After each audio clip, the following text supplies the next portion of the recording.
But let's get back to the Tory MP, Geoffrey Cox. Is he a Tory MP? Yeah.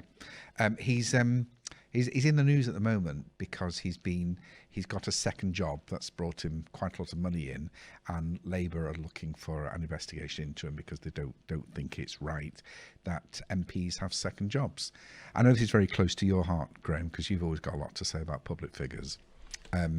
But my take... Get rid of a lot of them, Stephen. Well, yeah, but then what do? We have a government like Cambodia has. So, but no, the thing here with MPs is I think it shows an inherent distrust of people in power, because if an MP's got a separate job, is it that he's unfairly using his sort of all his position, or can we trust him? Is there going to be a conflict of interest, or is he just going to be raping the system for what he can get? Which, I suppose it's how much you trust the MPs. And I know that those people watching who know a little bit about ancient philosophy will know that people like Socrates and Plato often said that the people in government, people that rule, should not be allowed to own any property or even really earn any money. They weren't really supposed to have families, so the whole idea was public service, not lining their own pockets. What would you do if you were in government, if you were an MP, Graham? Would you line your own pockets, or would you work for the public good? Well, obviously I'm not an MP, so No. I would say that I would not line my own pockets, but then I'd be sat there in my office, someone would knock on the door or whatever it is these days, and I'd probably be corrupted as fast as any of them.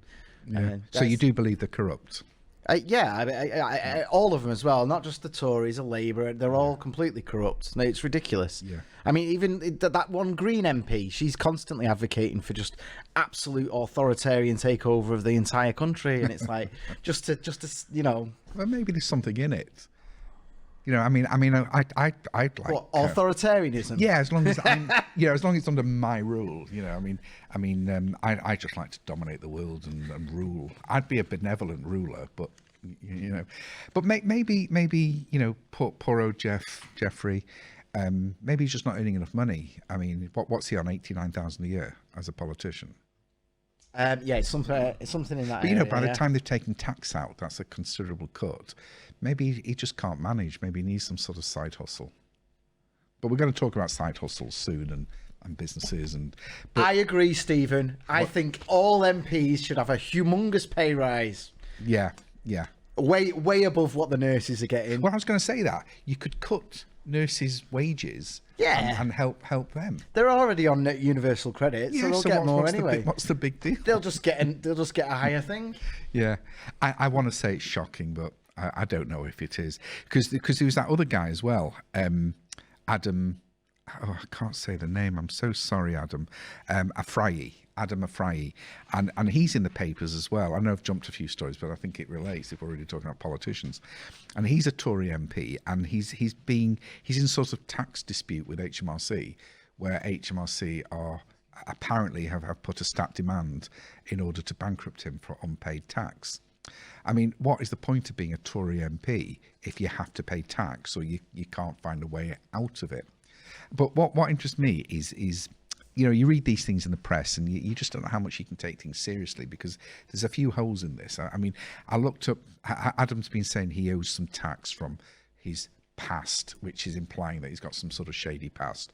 So I'm thinking, again, a Tory MP with a shady past and shady business dealings, it's unheard of. But I went and looked at Companies House. That's always a starting point at his companies. Now, it seems that he's been a director involved with 10 different companies. Nothing wrong with that. I've got to say, I know plenty of people. In fact, I know so few people in business that don't have more than one company. Because you have ideas, you get involved in different things. The entrepreneurial spirit means that a lot of people do try things out. And in this case, out of 10, I found out that 6 of them have actually been liquidated or struck off. One of them hasn't traded, so it's an idea, and he's resigned from 3 of the companies he was in, which again isn't unusual. I mean, 60% of the companies he's been involved in have gone into liquidation. But again, it's not unusual. It's without looking to the sort of what happened and if he, how much money was involved. But so the other thing here is that if he's got limited companies and they've gone into liquidation, if like with any of us, and it goes on all the time, and there are some tax bills, there are some bills outstanding, the situation is that they're the debts of the company and they sort of die with the company. So Adam wouldn't really be held responsible for these tax debts just because he was a director or a shareholder of a company. It's one of the reasons why it's safer to operate a limited company, unless, of course, he's been naughty or negligent, in which case they could argue that the company's lost money or gone into liquidation because you've not done things properly. But that's another thing. But where they're really saying is that it seems that he had some property, a nice mansion, and he was renting it out on Airbnb, and he allegedly hadn't paid the tax. But it sounds to me more like he's been assessed rather than he's been actually looked at or accused of it. But then again, a stat demand doesn't go to the High Court to sue for bankruptcy unless HMRC think they've got a case against him, which usually means that they've ascertained how much tax is due, or he's ignoring them, or they're just based and don't believe him. So, but I think there's more to the story. I don't think people in prominent places deliberately go out of the way to make themselves a public ridicule like that. So, but Adam, if you're watching this and you want someone to have another look at your accounts, I'm here. But moving on. Sorry, Graham, we've jumped a few steps then. I know you desperately wanted to talk about something. Was it the Love Island star that we've promised everybody? Do you watch Love Island?